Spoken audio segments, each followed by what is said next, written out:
Yo! So in today's video I'm going to tell you guys my 5 favourite lawn tips to take your lawn to that next level. So let's just get into it, eh?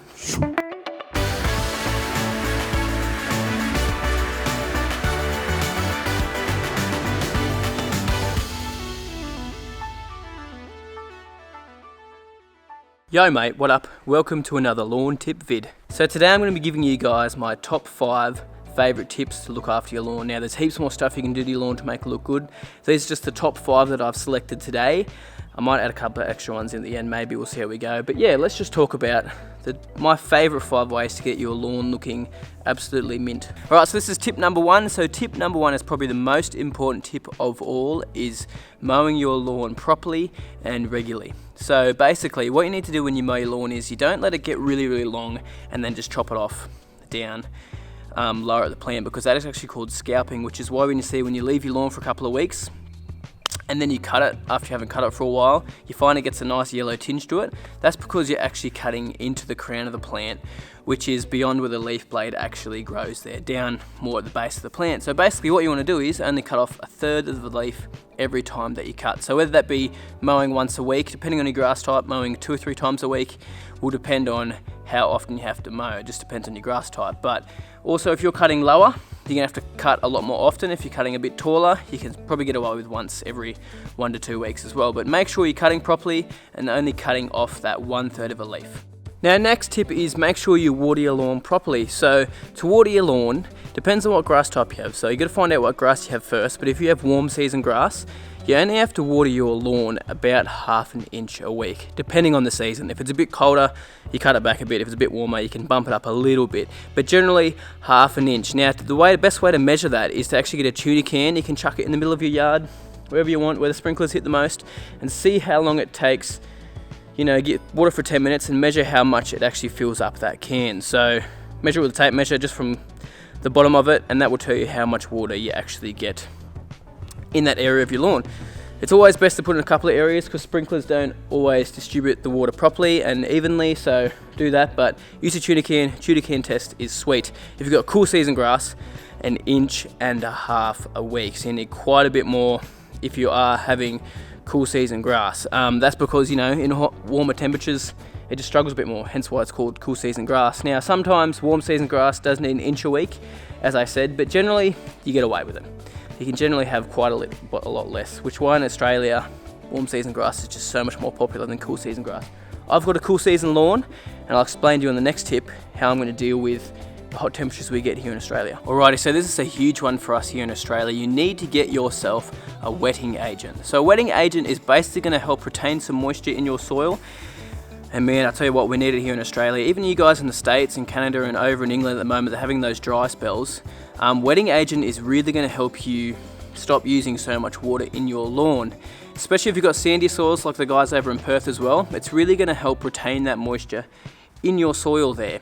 So you can also, with wetting agent, it can also help with hydrophobic soil. So sometimes your soil will actually repel water, gets a bit of a waxy surface on the top of it, especially in the middle of summer over here in Australia, and you can't get water to penetrate down into your soil below, so it will help with that as well. So look into wetting agents. There's quite a few products out there.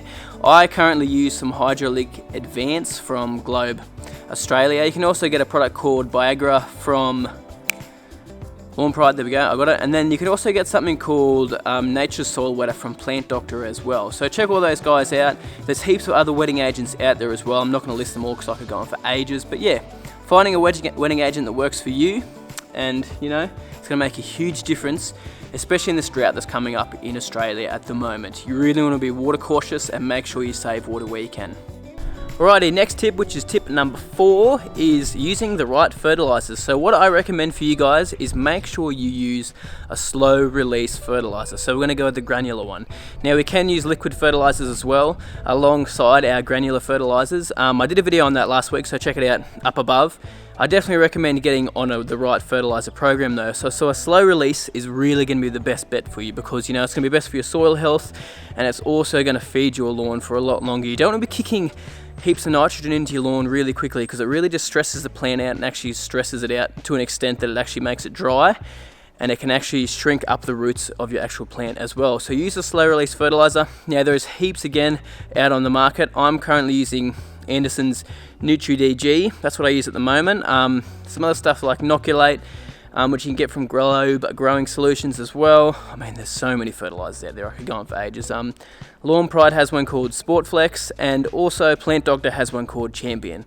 So I'll leave some links down below to those websites there, and you'll be able to find them on there. But yeah, check them out. Heaps of great fertilizers out there. If you have a question about one you currently have, ask a question below and I'll even look it up for you and see if it's a decent fertilizer. But yeah, make sure you use a decent slow release fertilizer and use some liquid fertilizers alongside that as well. Alrighty, last point, and this is actually one of my favorites as well, and it is about soil amendments. Now you guys know, if you watch this channel already, I talk about soil amendments all the time and how important they are to your soil health and how they're going to take your lawn to that next level. So an example of some soil amendments are humic acid, fulvic acid, liquid kelp, products like that that are really going to improve your soil health and help your fertilizers actually be the best that they can be, believe it or not. So I apply them every 2 to 4 weeks, just depending on what's going on in the growing season, but they're gonna make your lawn a lot hardier, make your root system a lot denser, and shoot a lot of growth down below as well. And it's just gonna make your lawn just absolutely look delicious. So make sure you get on some soil amendments because they are great for your lawn and very, very important. I've got heaps of videos on my channel about them, so I'll link up one above just about my special mix, and I talk about a couple of products in that there. But yeah, check it out. Make sure you get onto some soil amendments. Alright, that's all the 5 tips there, but let's chuck a couple little extra ones in there just to help you guys out. So I won't explain them, I'll just talk about them quickly. So you can use some pre-emergence on your lawn to stop weeds like wintergrass, summergrass, paspalum and that coming in your lawn. So I'll link a video up above on pre-emergence and how they work and why you should use them in your lawn. But if you have a lot of weed problems and your lawn's generally pretty good and it's pretty, covered, but you get weeds coming up all the time, look at using some pre-emergence to stop those weeds coming in there. One more tip for you is make sure you include in your lawn plan for your year that you actually put in a renovation in there. So that means doing a top dress with your lawn, coring your lawn, and also getting out some of that thatch, either by scalping your lawn or using a scarifier. But make sure you do a reno at least once a year because, man, it's going to improve the quality of your lawn so much. I'm going to have a video coming out on that soon. I'm going to do one of my friends' lawns. We're going to do a renovation on that, so look out for that video. But yeah, just you need to make sure that you do a reno on your lawn because it's going to relieve some compaction and just take your lawn to that next level. Alright guys, thanks so much for watching that video. As you can see, my lawn, if you're stuck around this far, it's looking pretty good from the last couple of weeks. We've actually had like some snow in the last couple of days, and the temperatures have been like absolutely freezing, but we have actually got some colour still coming back on the lawn, which means that spring is just around the corner, which I'm so excited about. But yeah, the lawn's looking pretty good. Excited about what's coming up in the future on this channel. If you guys have any questions, remember, chuck them down below. If you're new here, subscribe if you want to. If you don't want to, it doesn't matter, that's fine. Chuck a like there if you enjoyed this video, and make sure you have a good week.